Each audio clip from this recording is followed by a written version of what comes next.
Shalom and welcome to another in our series of podcasts from Temple Beth Am, a dynamic center for conservative Judaism in Los Angeles.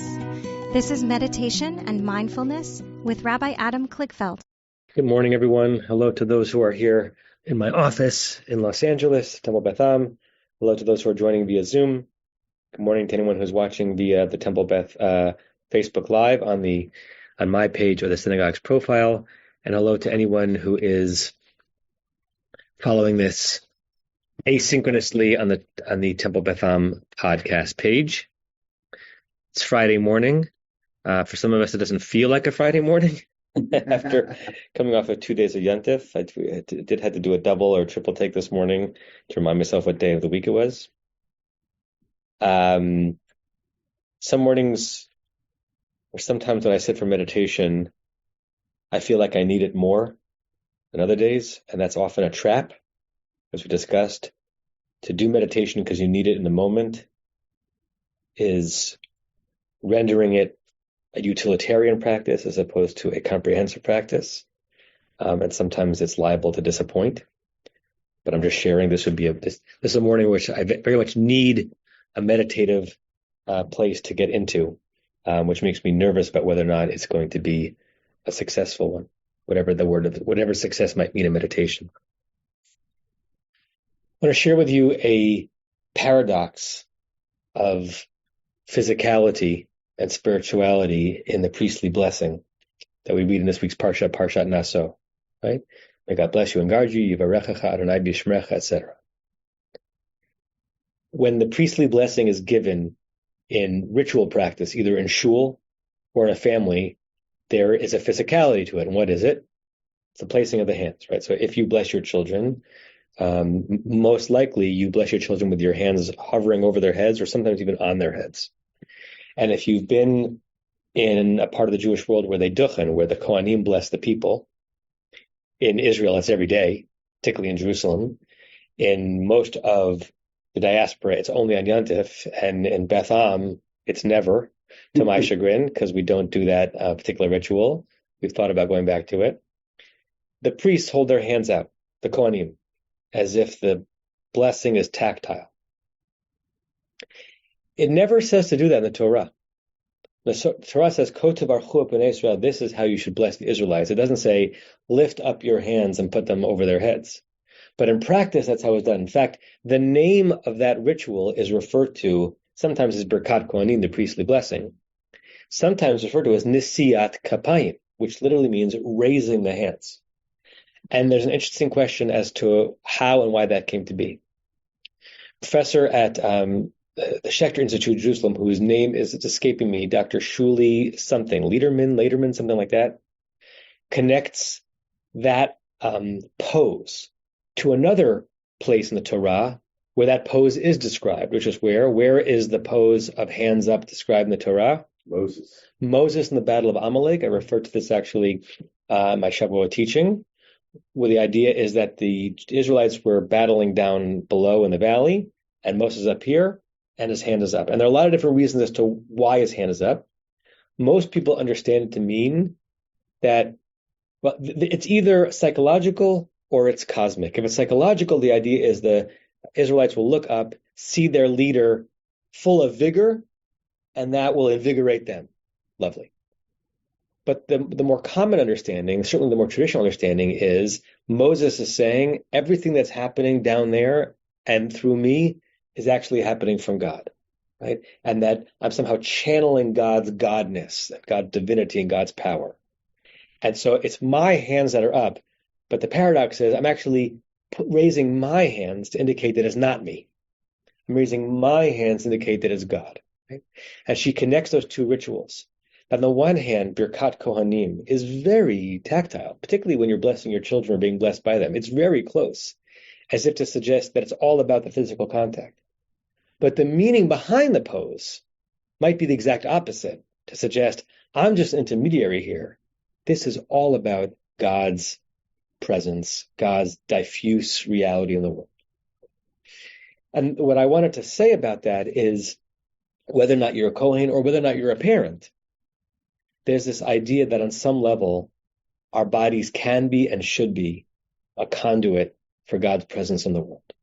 What we're doing when we do this is saying, it's actually not about me. I'm allowing me to be the channel through which God flows.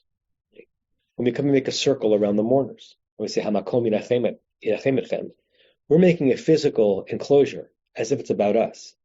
But what are the words we're saying? Hamakom yinachem etchem. May the Holy One, who's everywhere, including in us, comfort you. It's not us. We don't really have the power to comfort, but we like to be a vehicle through which God's comfort comes. So that's a specific idea, which I'm going to generalize in the meditation, about seeing our bodies as this open channel for God's flowing grace, which is part of what it means to live in a world that is connected to God's presence. Okay, longer intro than I anticipated, but sometimes that happens. If you haven't already, I invite you to close your eyes.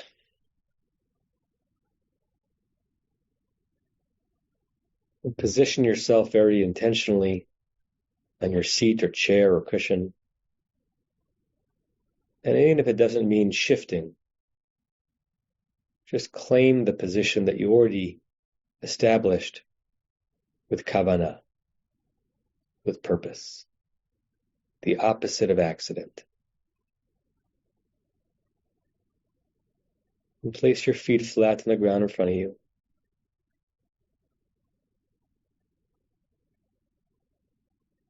And you may want to lay your hands on your legs, palms down, so you can feel your own contact, your own embrace.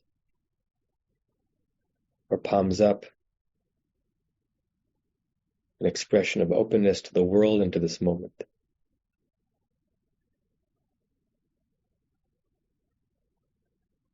And for a few moments, just allow a lovely heaviness set in on your body. Almost as if you had been longing for this and didn't realize it.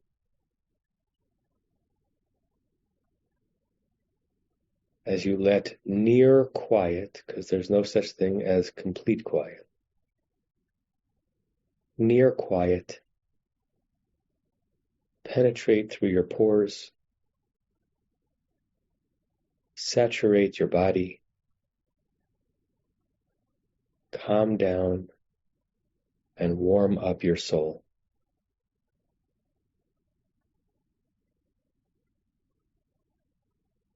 Let this meditation be mindful and mind empty at the same time.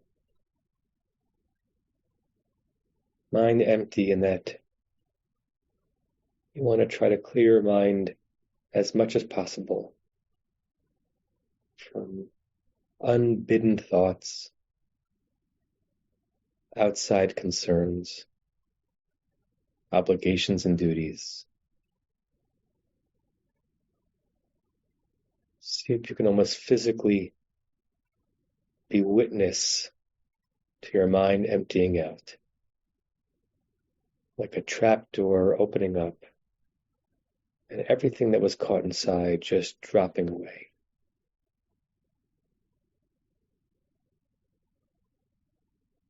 And it's also mindful, because right now you are beyond the body. You're beyond physicality. You are only mind right now. Using the power of mind to tiptoe towards serenity and peace, however temporary, it is very real for you right now.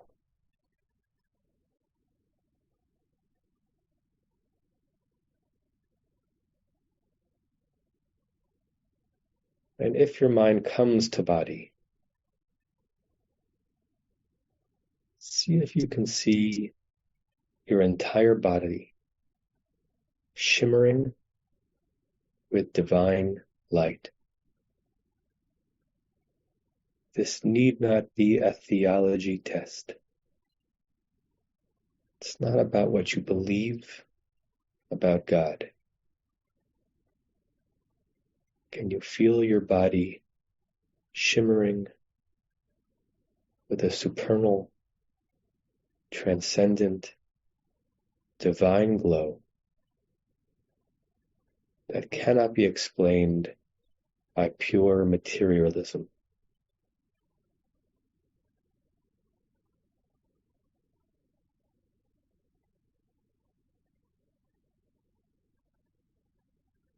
From your toes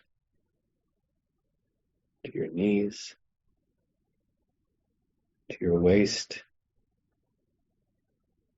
to your chest, to your shoulders, to your chin,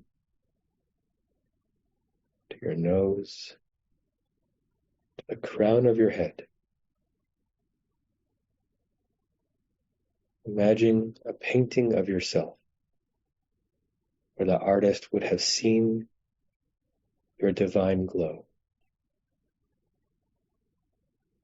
All of you, a conduit for the Holy One.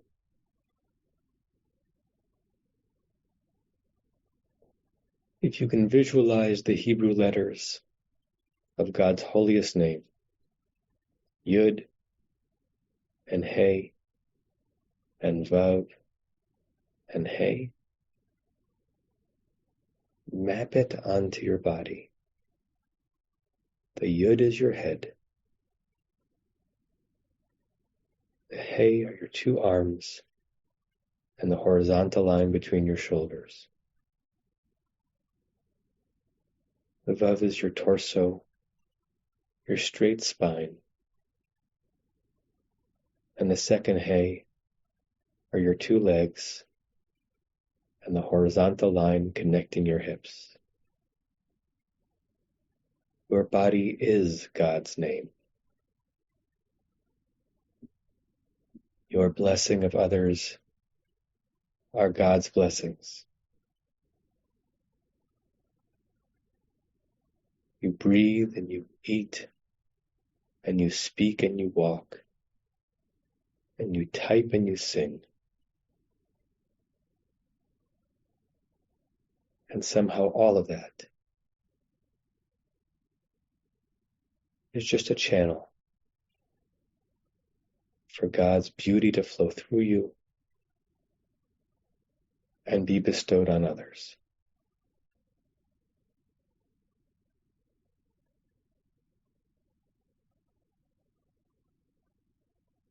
Your breathing connects to God's breath, to the first human. Your hands are the priest's hands blessing the Israelites. Moses' hands encouraging fighters down below. When you are around, others sense in your bodily presence the presence of the Holy One.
And when you're ready, and again, even if you're not, I invite you to come to the surface. We will recite the closing meditation prayer 3 times together. May we and all beings have happiness and the causes of happiness. May we all be free of suffering and the causes of suffering. May we all experience true happiness that has no taint of suffering. May we live in great equanimity, free from burdening attachment to loved ones and contempt for others, but rather with compassion for all. May we and all beings have happiness and the causes of happiness. May we all be free of suffering and the causes of suffering. May we all experience true happiness that has no taint of suffering. May we live in great equanimity, free from burdening attachment to loved ones and contempt for others, but rather with compassion for all. May we and all beings have happiness and the causes of happiness. May we all be free of suffering and the causes of suffering. May we all experience true happiness that has no taint of suffering. May we live in great equanimity, free from burdening attachment to loved ones and contempt for others, but rather with compassion for all. I say to you all, Shalom, Namaste, Shabbat Shalom, and be well, and be a vehicle for the Holy One. And have a good day. You have been listening to another in our series of podcasts from Temple Beth Am, a dynamic center for conservative Judaism in Los Angeles. If you enjoy these podcasts, we invite you to write a review on the Apple Podcast site or wherever you get your podcasts. For more information about Temple Beth Am Los Angeles, go to tbala.org.